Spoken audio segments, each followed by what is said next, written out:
वकील जो है वो एक सिपाही कैसे बना,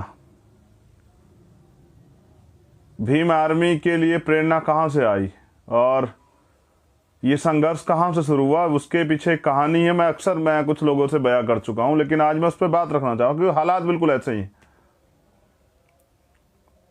करुणा के सागर तथागत गौतम बुद्ध, संत श्रोमणी सतगुरु रविदास जी महाराज, भगवान वाल्मीकि महाराज, गुरु नानक देव, संत कबीर। और आज मैं सीधी बात पे आता हूँ। बाबा साहब अम्बेडकर को नमन करता हूँ, माननीय काशीराम साहब को नमन करता हूँ, भीम आर्मी और आज़ाद समाज पार्टी के एक कार्यकर्ता को नमन करता हूँ, उनको आभार प्रकट करता हूँ, उनका धन्यवाद करता हूँ,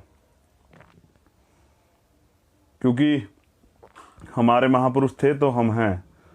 और मुझको पहचान देने वाले लाखों करोड़ों भीम आर्मी के कार्यकर्ता पदाधिकारियों का धन्यवाद करता हूँ। मैं जो कहानी बयां कर रहा हूँ वो मेरे पिताजी की कहानी है। जब 2012 में उनको कैंसर हुआ और मैं उनको लेकर गया दिल्ली एम्स में, वो स्वाभिमानी व्यक्ति जो किसी की एक बात बर्दाश्त नहीं करता था, लेकिन मेरे वहां जाने के बाद पहली बात तो सरकारी हॉस्पिटल जहां उम्मीद है कि हम गरीब लोग भी इलाज करा सकते हैं, और फिर एम्स जिसका दुनिया में नाम, भारत में तो नाम है, दुनिया में भी एम्स का नाम।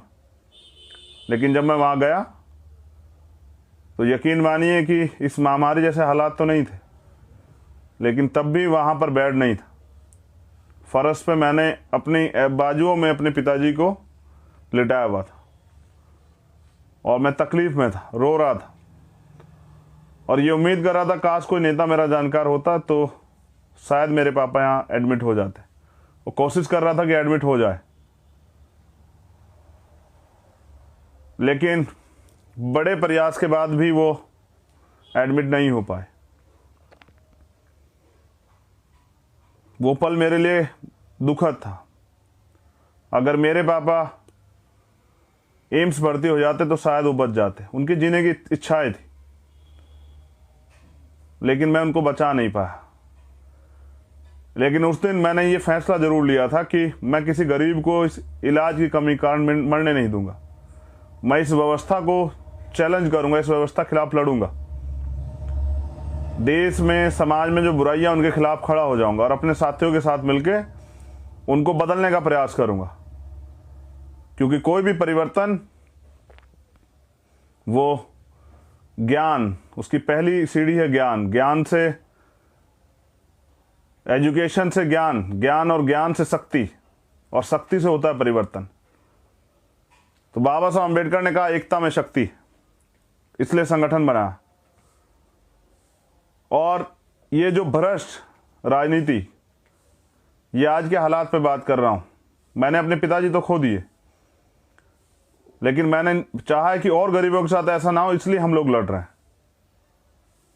और ये बात आज के माहौल में आप खुद चेक करें, जिन हॉस्पिटलों के बाहर से जो वीडियो आ रही हैं, शमशान में क्या हालात हैं, कब्रिस्तान में क्या हालात हैं, आपके घरों पे क्या हालात हैं, आपके गांव में, आपके जिलों के अस्पतालों में क्या हालात हैं, मैं उस पर भी चर्चा करूंगा। लेकिन मैंने जो कहानी आपसे बयां की, ये मेरी लाइफ का जो चेंजिंग मोमेंट था, क्योंकि मैंने अपने पिताजी से वादा किया कि मैं किसी भी कीमत पे, यहाँ कॉन्स्टिट्यूशन में सारे अधिकार होने के बाद भी जिस तरह का भेदभाव गरीबों और अमीरों के साथ है, और फिर जाति की तमाम तरह की समस्याएं, मैं इसको चैलेंज करूंगा, मैं इसको लड़ूंगा। और फिर माननीय अध्यक्ष जी और हमारे तमाम साथियों का धन्यवाद करता हूं, जिन्होंने मुझे ताकत दी, मुझे हिम्मत दी और मुझे चुना, मेरे ऊपर भरोसा दिखाया। तो मैं, यकीन मानिए, मैं जब मेरा भरोसा टूटा कि ये लोग नहीं कर पाएंगे, और लाखों लोगों ने जब मुझसे कहा कि आप कर सकते हैं, क्योंकि मान्यवर काशीराम साहब ने कहा कि मुर्दा लोग मिशन नहीं चलाते और जिंदा लोग रुकने नहीं देते, और उन्होंने ये भी कहा तमन्ना अगर सच्ची हो तो रास्ते हजार होते हैं, और तमन्ना अगर झूठी तो बहाने हजार होते हैं। हमारी तमन्ना सच्ची, ये गुलामी की बेड़िया, ये गैर बराबरी की बेड़िया, ये असमानता की बेड़िया कटनी चाहिए। तो इसलिए मैंने कहा कि आज का जो मेरा लाइव है वो सिर्फ किसी एक जाति, किसी एक वर्ग, किसी एक समाज के लिए नहीं, देश के लिए। और मैं अब चुनिंदा मुद्दों पे आपकी बात रखूंगा, अपनी बात रखूंगा और आपसे, और लंबे समय तक आज आपसे बात करूंगा। अगर आम आदमी मास्क नहीं लगाएगा तो उस पर जुर्माना लगेगा, और यूपी में तो अगर दोबारा मास्क नहीं लगाएगा तो 10,000 रुपये का जुर्माना। और क्या योगी बाबा जी ने 10,000 रुपये का रोजगार दिया नौजवानों को? चलो मैं मानता हूं कि वो मास्क उनके लिए जरूरी है, आप तो रैलियों में नहीं लगाते, आपकी पार्टी के लोग तो नहीं लगाते। चलो खैर, मैं ये भी मान लेता हूं कि भाई साफ सरकार है तो सरकार, कानून में सरकार के लिए छूट है, क्योंकि सत्ता का जो दुरुपयोग वही तो आप कर रहे हैं। लेकिन मैं पूछना चाहता हूं कि इस 71 साल की राजनीति में तमाम पार्टियों की सरकारें रही, तमाम नेता रहे, मैं जानना चाहता हूं देश से कि आप बताएं, देश के लोग मुझे, कि अगर हॉस्पिटल में बेड ना मिले, हॉस्पिटल में दवाई ना मिले, हॉस्पिटल में आईसीयू बेड ना हो, हॉस्पिटल में वेंटिलेटर ना हो, हॉस्पिटल में जो बुनियादी ज़रूरतें हैं, मेडिकल फैसिलिटी वो ना हो, तो सरकार पे कौन जुर्माना लगेगा? कौन सी सरकार जवाब देगी इसका? हम लोग किससे सवाल करें? हम लोग किसको पकड़ें? हम किससे बात करें? और इन सब कमी के कारण जब हमारे अपने लोग हमारे बीच से चले जाएंगे, जो बच सकते हैं, जब ऑक्सीजन नहीं होगी, तो इतने लोगों की जान जा रही है, इनकी जिम्मेदारी किसकी है? ये सरकारी तंत्र बना किस लिए था? ये लोकतंत्र तो बना इसलिए था, ये एडमिनिस्ट्रेशन, ये बुनियादी जितना भी सिस्टम बना इसलिए तो बना कि अंतिम व्यक्ति को भी सुविधाएं दी जा सके, अंतिम व्यक्ति को भी जो है वो सुविधाएं, वो अधिकार मिले जो सभी लोगों को है। तो हम लोग किससे सवाल करें? आम आदमी किसके पास जाए? आम आदमी किसका गिरबान पकड़े? किससे सवाल करे? किसके आगे अपना दुखड़ा रोए? किसके आगे आंसू बहाए? किसकी गाड़ी के आगे लेटे? सीएम की गाड़ी के आगे, पीएम की गाड़ी के आगे? कहां जाए आदमी जब वो अपनों को खोता है? ऐसे समय में कौन जवाब देगा? मुख्यमंत्री जवाब देंगे? प्राइम मिनिस्टर जवाब देंगे? जब आप सवाल करेंगे, आप मुद्दों पे सवाल करेंगे, इधर आप सवाल करेंगे तो वो आपको नक्सली कह देंगे, खालिस्तानी कह देंगे, आतंकवादी कह देंगे, देशद्रोही कह देंगे।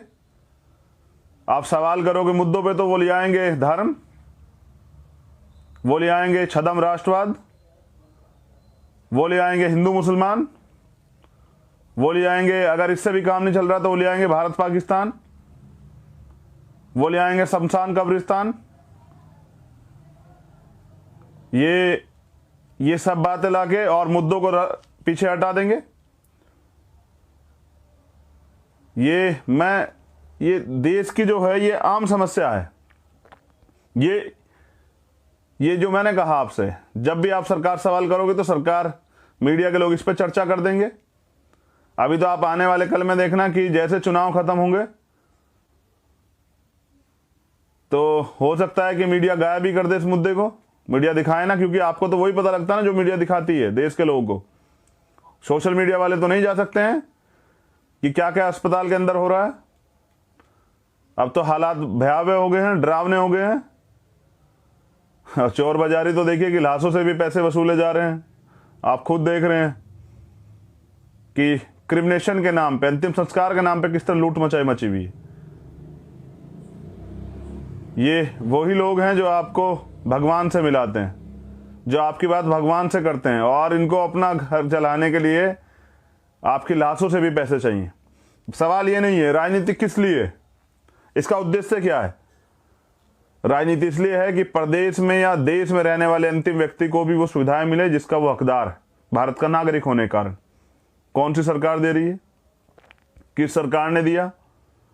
और सरकार क्यों नहीं दे रही है? कॉन्स्टिट्यूशन देता। मैं तो अपने भाषण में भी कहता हूं कि रोटी, कपड़ा, मकान, चिकित्सा, शिक्षा, सुरक्षा, रोजगार और न्याय, ये 8 चीजें कॉन्स्टिट्यूशन देता है। सरकार की जिम्मेदारी बनती कि दे, लेकिन क्यों नहीं देती सरकार है? क्योंकि उनको पता है ना, जब वोट का समय आएगा तो हम हिंदू मुसलमान पे बात करेंगे, हम मंदिर मस्जिद पे बात करेंगे, हम भारत पाकिस्तान पे बात करेंगे, हम शमशान कब्रिस्तान पे बात करेंगे, हम धर्म पे बात करेंगे और धर्म की अफीम चटाएंगे लोगों को। तो ये डरावना है। हमें एजुकेशन पे बात करनी चाहिए, लेकिन सरकार धर्म की बात करेगी। हम रोजगार की बात करेंगे, सरकार जो है राष्ट्रवाद की बात करेगी। हम बेहतर इलाज की बात करेंगे, हॉस्पिटल की बात करेंगे, अस्पताल बनाने के, अस्पताल में सुविधाओं की बात करेंगे, तो वो मंदिर मस्जिद पे बात करेगी। हम बात करेंगे महिलाओं की सुरक्षा पे, तो वो बात करेगी भारत पाकिस्तान पे। ये मीडिया का चरित्र है, जिसको कहते हैं लोकतंत्र का चौथा स्तंभ है। हम बात करेंगे सुविधाओं पे जो अंतिम व्यक्ति को मिलनी चाहिए, तो सरकार बात करेगी, सरकार कहेगी कि आप देशद्रोही हो, आप आतंकवादी हो, आप खालिस्तानी हो, आप नक्सली हो। झूठे मुकदमे लगाएगी, जेल डाल देगी। चुनाव, मोदी जी, अमित शाह जी चुनाव प्रचार नहीं रोकेंगे, वो चुनाव पे भी बैन नहीं लगाएंगे, चुनाव रोकने की बात नहीं करेंगे। चलिए, चुनाव प्रचार मत रोकिए, चुनाव पे बैन मत लगाइए, लेकिन पूर्व सुबह के शाम समय जो है चुनाव में सभा करेंगे, लाखों लोगों की रोड शो करेंगे।